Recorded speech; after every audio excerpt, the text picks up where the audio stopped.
السلام عليكم ورحمة الله وبركاته. قال رسول الله صلى الله عليه وسلم: لا تغضب.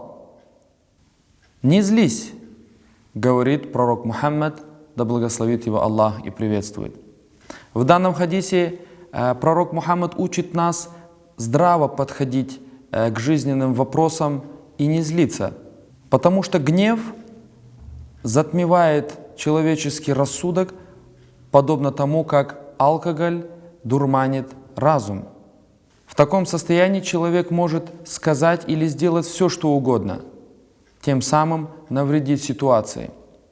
Так давайте же следовать советам нашего пророка Мухаммада, да благословит его Аллах и приветствует, и держать под контролем наши эмоции. Ва ахиру да'вана анил хамдулиллахи раббил аламин.